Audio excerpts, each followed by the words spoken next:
40வது ശ്ലോകം 5 നാമങ്ങളാക്കും ഇതിലെ ഉള്ളത്.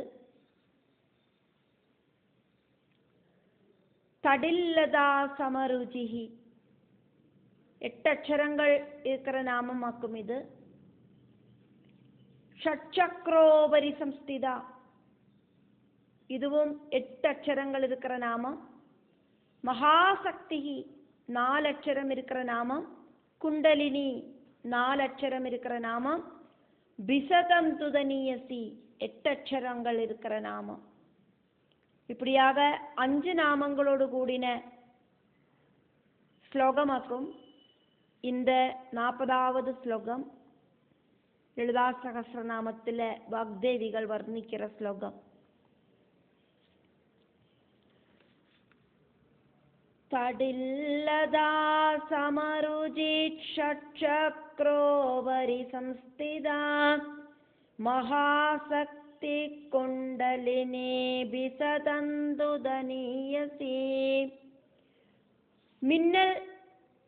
மின்னல் கொடிக்கு துல்லியமாயிருக்கிற பிரகாசம் இருக்கிற தேவி, 6 ஆதார சக்கரங்களுக்கும் அப்பாற்பட்டவளான தேவி, அக்னிமயமான தேஜஸ்ல இருக்கிற தேவி, உற்சவத்தில எல்லாம் ஆக்ரகம் இருக்கிற தேவி, உற்சவத்திலையும் யாகத்திலையும் பூஜையிலையும் அதாக்கும் இங்க மகத் அப்படின்னு சொன்னது. இதுல எல்லாம் താല്പര്യം இருக்கிற தேவி. മൂലാധാരത്തിലെ 3.5 ചുരുളുകളായിട്ട് തേജോവതിயான சர்ப்பம் மாதிரி தூங்கிட்டு இருக்கிறவளாக்கும் தேவி. தாமரை நூல் மாதிரி ரொம்ப ரொம்ப சாஃப்டா இருக்கிற, சன்னமா இருக்கிற, அழகியா இருக்கிற தேவி. இப்படின்னு எல்லாம் வாக்தேவிகள் தேவிய வர்ணிக்கிறா. குண்டலினி சக்தியை வர்ணிக்கிற வாக்தேவிகள் இந்த ஸ்லோகத்துல 5 நாமங்கள் வழி குண்டலினி சக்தியைத்தான் வர்ணிக்கிறார். குண்டலினி உபாசனையில 5 நாமங்களாக்கும் இதுல உள்ளது. குண்டலினி சக்திய 99வது நாமம் முதலுக்கு மூலாதார ஏகநிலையா அப்படிங்கிற நாமம் முதலுக்கு நம்ம பார்த்துட்டு வரோம். 13 நாமங்களில் ஆயிட்டாக்கும் குண்டலினி சக்தியை வர்ணிக்கிறா வாக்தேவிகள். 107வது நாமம் பார்க்கிறோம். தடித் அப்படின்னா மின்னல், லதா அப்படின்னா கொடி. மின்னல் கொடி அப்படின்னு அர்த்தம். தடில்லதா. சமருதிகி ரொம்ப அழகாயிருக்கிறவள். மின்னல் கொடி மாதிரி டாப் மோஸ்ட் அழகு இருக்கிறவளாக்கும் தேவி. மின்னல் கொடி அப்படிங்கிறது அட்ராக்டிவாக்கும், அதே சமயம் சம்ஹார சக்தி இருக்கிறதும் ஆக்கும். ருஜிஹி அப்படின்னா தேஜஸ். நம்மளோட கண்களால மின்னல் கொடியோடு தேஜஸ கண் சிம்மாதைக்கு பார்க்கறதுக்கு சாதிக்காது. அந்த அளவுக்கு தேஜஸ் ஆக்கும் தேவிக்கு உள்ளது. நம்மளோட சாதாரண கண்களாலே ஒன்றும் தேவியை பார்க்கறதுக்கு சாதிக்காது. 108வது நாமம் ஷட்சக்ரோபரி சம்ஸ்திதா. 6 சக்கரங்களுக்கு உபரி மேல. ஷட்சக்ர உபரி சம்ஸ்திதா. 6 சக்கரங்களுக்கு மேல ஸ்திதி பண்ணறவளாக்கும் தேவி. மூலாதாரம், சுவாதிஷ்டானம், மணிபூரகம், அநாகதம், விசுத்தி, ஆக்ஞா இப்படி இருக்கிற ஷட் சக்கரங்களுக்கு மேல. அதாவது மூலாதாரம், சுவாதிஷ்டானம், மணிபூரகம், அநாகதம், விசுத்தி இப்படி இருக்கிற சக்கரங்கள் பஞ்சபூதங்களை குறிக்கிறது அப்படின்னும், ஆக்ஞா சக்கரம் அப்படிங்கிறது மனசை குறிக்கிறது அப்படிங்கிறதும் பார்த்தோம். அப்ப பஞ்சபூதங்களுக்கும் மனசுக்கும் அப்பாற்பட்ட தேவி சிவனோடு கூடி சேர்ந்திருக்கிறா. சகசிரார தளபத்மத்துல சிவனோடு கூடிட்டு ஐக்கியமாயிருக்கா. ஷடாதார சக்கரங்களுக்கு மேல ஸ்திதி பண்ணுறவளாக்கும் தேவி அப்படின்னு வாக்தேவிகள் ஸ்துதிக்கிறார்.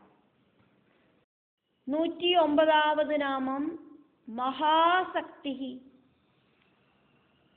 உற்சவத்தில ஆசக்தி இருக்கிறவளாக்கும் தேவி, தால்பரியம் இருக்கிறவளாக்கும் தேவி. மகத்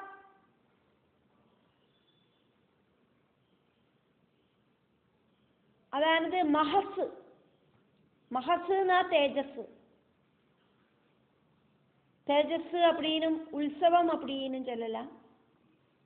அக்னிமயமான தேஜஸ்ல இருக்கிறவளாக்கும் தேவி.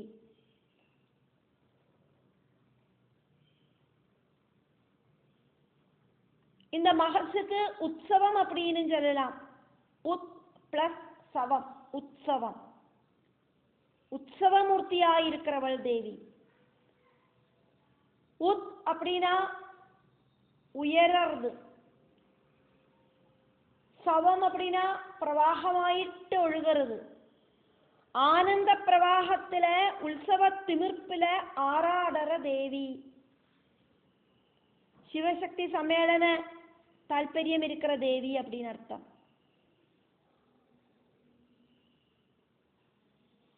அமிர்த பிரவாகத்தில முழுகடிக்கிற உபாசகர்களை தேவி.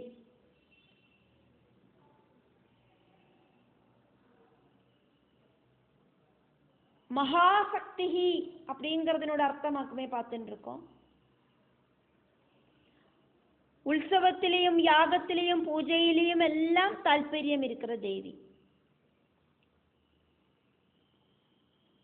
உற்சவம் அப்படிங்கிறது ரொம்ப ரொம்ப ஆஹ்லாத திமிர்ப்பாக்கும். ஒரு பெரிய விசேஷத்தை உற்சவமாயிட்டு கொண்டாடினோம் அப்படின்னு சொல்றோம். கோவில்களில உற்சவம் கொண்டாடப்படுறது. கோவில்ல உற்சவம் கொண்டாடுறதுக்கு முன்னோடியாயிட்டு கொடிமரத்துல கொடியேற்றம் நடத்தப்படுறது.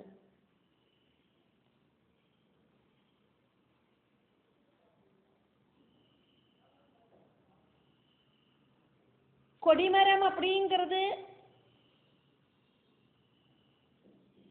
நட்டல்லாயிட்டு சங்கல்பிச்சானா, அந்த நட்டலுக்குள்ள சுஷும்னா நாடி வழி குண்டலினி சக்தி கொடிமரத்தோடு மேலுக்கு இப்படி பிரவாகமாயிட்டு போறது. இடா பிங்களா நாடிகளாயிட்டு சங்கல்பிச்சு அந்த கொடியேற்ற சமயத்துல 2 கயறுகள் இழுக்கப்படுறது. அப்படி இழுக்கிறத துவஜம், கொடி அப்படிங்கிறது மின்னல் கொடி மாதிரி மேல இப்படி போறது. கொடி அப்படிங்கிறது மேல சகசிரார பத்மத்துல எத்திச்சேர்றது. கோவில்களில கொடியேற்றத்துக்கு அப்புறமாக்கும் உற்சவம் ஆரம்பிக்கிறது. சிவசக்தி ஐக்கியத்தால உண்டாகிற அந்த ஆனந்த தாண்டவம். உற்சவத்துக்கு அப்புறம் கொடியிறக்கம் அப்படிங்கிறதோடு கூடிட்டு உற்சவம் சமாப்தி ஆகிறது. உற்சவத்துல தால்பரியம் இருக்கிறவளாக்கும் தேவி.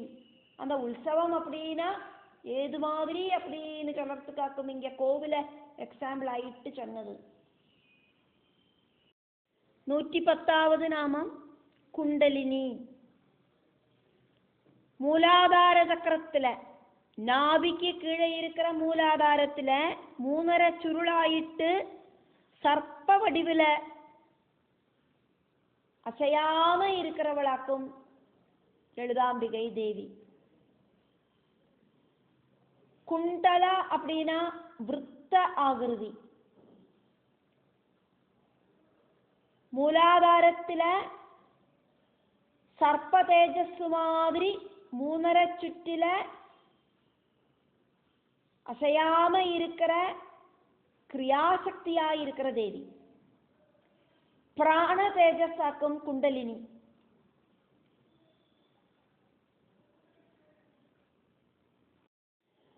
பிசதந்துத நீயசி. பிசம் சொன்னா தாமரை, தந்து அப்படின்னா நூலு. பிச தந்துதனியசி,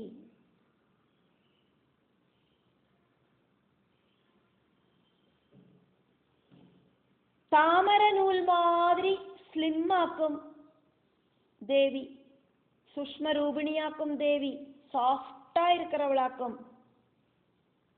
தேவி.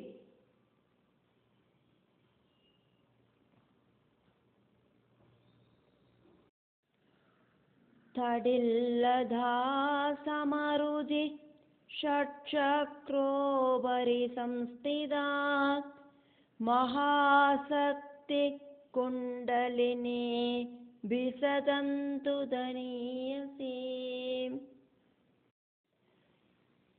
தடி தடில்லதா சமருஜிஹி, அங்க விசர்க்கம் இருக்கு,